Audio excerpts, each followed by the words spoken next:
ఖర్చుతో పని అతను చేసినటువంటి తప్పుడు పనుల వల్ల ఇప్పుడు నాకు 3 ఏళ్ళు పడతా ఉంది. దానివల్ల డబ్బులన్నీ అవుతున్నాయి, ఇబ్బందులు. మేము చాలా నలిగిపోయామన్నా దీనివల్ల. ఇక్కడ అప్పు పుట్టగా చిన్న రైతులు మన ఇద్దరం చిన్న రైతులు ఉన్నవాళ్ళు పర్లేదండి. మీరంతా పక్కనే ఉన్నారు. నెత్తి మీద 20 లక్షలు అప్పు ఉందండి. దీని మీద మీ గవర్నమెంట్ భూములకి అప్పులు పడతారు. అలా ఇలా మమ్మల్ని చాలా హీనంగా చూసుకోరండి. ఇప్పుడు కాదు మీ దయ వల్ల మాకు చాలా ఇవన్నీ. రండి కూర్చోండి, కూర్చోమ్మా, రండి రాయా, రండి అందరూ రండి, రమ్మా రండి, ఇద్దరు రండి. ఏం చెప్పండి గ్రామస్తులంతా. మీరు వచ్చిన తర్వాత చాలా బాగుంది సార్. రైతులకి మాత్రం ఎట్లా ఏంటంటేనండి, రైతులకి ఇదివరకు అయితే కనుకండి మన రైతుకి భూమి అంటే అతనికి తల్లితో సమానం అండి. భూమి మీద అంత ఎఫెక్షన్ ఉంటుందండి రైతుకి. గత ప్రభుత్వంలో జగన్మోహన్ రెడ్డి గారి ప్రభుత్వంలోనండి అంత ఎఫెక్షన్ ఉన్న రైతు భూమి మీద పాస్బుక్ మీద ఫోటో వేసుకోవడంతో రైతులందరూ మనోభావాలు దెబ్బతున్నాయండి. ఎందుకంటే చాలామంది రైతులు కూడా ఇప్పటికీ కూడానండి చనిపోయిన తర్వాత కూడా పొలాల్లోనే కప్పెట్టుకుంటారండి. ఎందుకంటే పొలాలతో అంత కప్పెట్టుకుని ఉంటుంది మరి రైతులకండి. అటువంటిది గత ప్రభుత్వంలోనండి జగన్మోహన్ రెడ్డి గారు ఆ పాస్బుక్ల మీద ఆయన ఫోటో వేసుకోవడం, సర్వే చేసినప్పుడు కూడా అస్తవ్యస్తంగా చేశారండి. ఎక్కడ ఉన్న వాళ్ళకి ఎందుకు ఉంచాలి, అది వాళ్ళ పార్టీ అయితేనేమో 12 ఉంచాలి ఇవ్వటం, ఎక్కువ తక్కువ అన్నది సర్వే కరెక్ట్గా చేయలేదండి. రాళ్ళు వేసినప్పుడు కూడానండి జగన్మోహన్ రెడ్డి గారు ఫోటో తీసుకున్నారండి. అది కూడా రైతులకు చాలా ఇబ్బంది అయిందండి. ఆ వేసినప్పుడు కూడా కరెక్ట్గా వేయకుండా సరిగ్గా వేసేవాళ్ళు కాదండి, వాళ్ళు పైన వేసేవారండి. అటువంటి పరిస్థితుల్లో మీ గవర్నమెంట్ వచ్చిన తర్వాత మాత్రం అండి మాకు ఆత్మాభిమానంగా మా పాస్బుక్లు మాత్రం గవర్నర్ రాజముద్రతో ఇచ్చి మీ భూమి మీ హక్కు అన్నట్టుగా మీరు చేశారండి. ఇప్పుడు దీనికి చాలా శ్రమ అయింది, చూస్తున్నారు కదా మీరు. అవునండి అవునండి. నాకు 3 ఏళ్ళు పడతా ఉంది. అవునండి అవునండి. అతను చేసిన తప్పులని కరెక్ట్ చేయడానికి 3 ఏళ్ళు పడతా ఉంది. వీళ్ళ భూమి ఉంది ఇప్పుడు వాళ్ళిద్దరివి, వాళ్ళది 22A కింద పెట్టారు. అలాంటి చాలా భూములు ప్రైవేట్ భూముల్ని గవర్నమెంట్ భూమి కింద చూపించారు. కొన్ని దిక్కల్లో ఏం చేశారంటే భూమి అమ్మమన్నారు.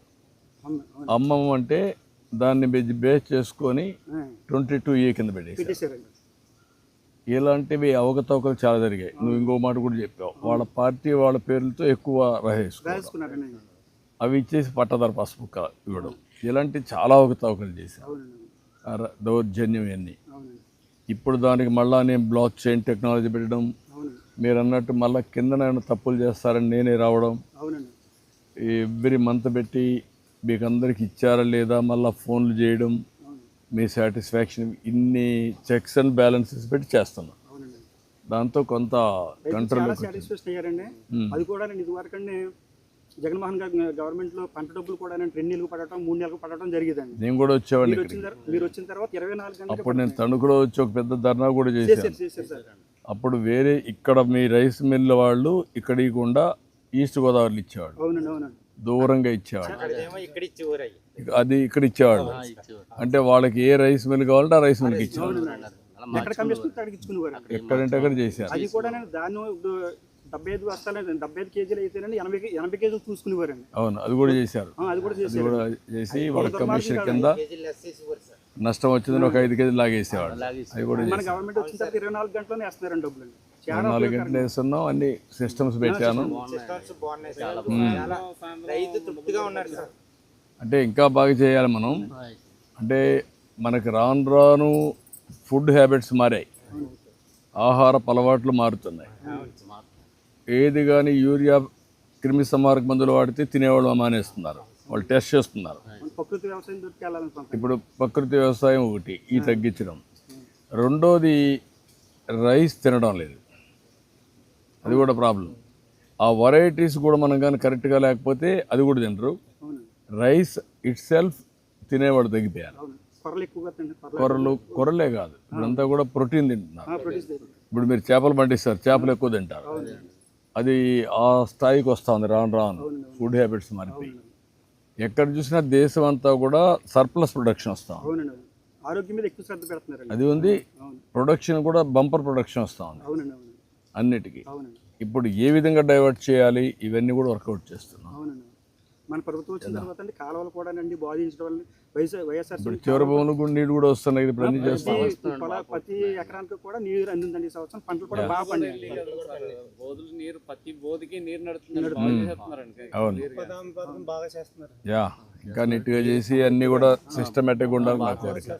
నీరు పెట్టుకోవడానికి అర్ధరైతులు కూడా జావరైతులు కూడా తిరిగండి పాములు కరవటం వల్ల ఈ కరవటం వల్ల చనిపోయిన రైతులు కూడా ఉన్నారండి. ఇప్పుడు అసలు అర్ధరైతులు కూడా వెళ్ళి నీళ్ళు పెట్టుకోవాల్సినంత అవసరమే లేదండి అసలు. యా యా, అలా జరుగుతుందండి ఇప్పుడు మన గవర్నమెంట్ వచ్చిన తర్వాత అండి. ఇంకేంటి మీరు ఏమైనా చెప్పాలంటే చెప్పండి నాకు అయ్యా సార్ కొంచెం బ్రీఫ్గా ఒక్కొక్కరు. రైతులకి సార్ ఇక్కడ మన ఏరియాలో సార్ దొండపోదులు, అరటి తోటలు, ఈ కంద సార్ పండిస్తాం సార్. వేసుకుంటున్నారా? ఉన్నాయి సార్. ఒరిజినల్గా ఎప్పుడో నుంచి చేసేవాళ్ళు ఇప్పుడు ఎక్కువ వేస్తున్నారు. ఎప్పుడు నుంచి కూడా ఇక్కడ ఉన్నదండి. ఇప్పుడు ఇంకా తగ్గిందండి. ఇప్పుడు బాగా ఎక్కువైంది సార్. పసుపు పంటలు ఇంతకు ముందు ఎక్కువ ఉండేది సార్. కొంత తగ్గినాయి సార్. లేబర్ ఛార్జ్ పెరగడం వల్ల పసుపు తగ్గించి వరి అది ఎక్కువ పెంచారు సార్. కాదంటే ఇప్పుడు కంద ఇలాంటిది లేబర్ ఛార్జీలు తక్కువ ఉంటాయి కదా సార్. అందువల్ల కంద ఇలాంటి అరటి తోటలు ఇలాంటివి దొండపోదులు అలాంటివి పెడుతున్నారు సార్. ఇప్పుడు ఊర్లో మార్కెటింగ్ ఎస్టాబ్లిష్ చేస్తున్నారా, ఊర్లోనే కన్జంప్షన్ అంటే చేస్తున్నారా? మార్కెట్ సిద్ధాంతం బ్రిడ్జి కాడ ఉంది సార్. రైతులకి అమ్ముకోవడానికి కమిషన్ మార్కెట్ పర్లేదు అక్కడ. పర్లేదు సార్. కాదంటే రైతులకి కొంత రోడ్లు పర్లేదు సార్. మా ఏరియా వీటి ఏరియాలో ఆ రోడ్లు కావాలి. ఆ రోడ్లు సార్ ఉంటే సార్ రైతు మోసుకుని తల మీద మోసుకుని పట్టుకురావాలి. కొంచెం ఆ వాహనం మీద తెచ్చుకుంటాం సార్. కొంత రోడ్లు అండి కాలువ గుర్తు రోడ్లు అండి ఇప్పుడు ఆక్రమణ గురైనాయి. అవన్నిటిని కొద్దిగా మన గవర్నమెంట్ స్వాధీనం చేసి ఇలా రోడ్లు వేస్తే కనుక అండి, ఎందుకంటే రైతులకి పంటని రోడ్డుకి చేర్చాలంటే చాలా ఖర్చు అయిపోతుంది. ఫోకస్ చేయాలి, చేద్దాం. అదొకటి సూచి అనేది కొంత రోడ్లు నేను వర్కౌట్ చేస్తాను తప్పకుండా. ఖచ్చితంగా చేసి పెట్టాలి సార్. ఇంకా మీకు కూడా ఆదాయం వచ్చేటివి కూడా మీరు కూడా ఆలోచించాలి. గ్రామాలు ఎలాంటి పంటలు వేయాలి, ఏం చేయాలి అవి కూడా ఆలోచిస్తే గ్రామాలు బాగుపడతాయి. ఇప్పుడు గ్రామాల్లో కూడా ఇప్పుడు చేపలు ఉన్నాయి, దాంట్లో వాల్యూ అడిషన్.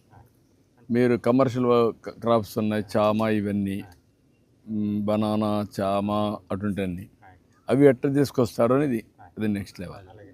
అన్నీ వర్కౌట్ చేద్దాం. మీరు కూడా ధైర్యంగా ఉండి మాట్లాడదాం. ఒక దివాకర్ దివాకర్ రామ.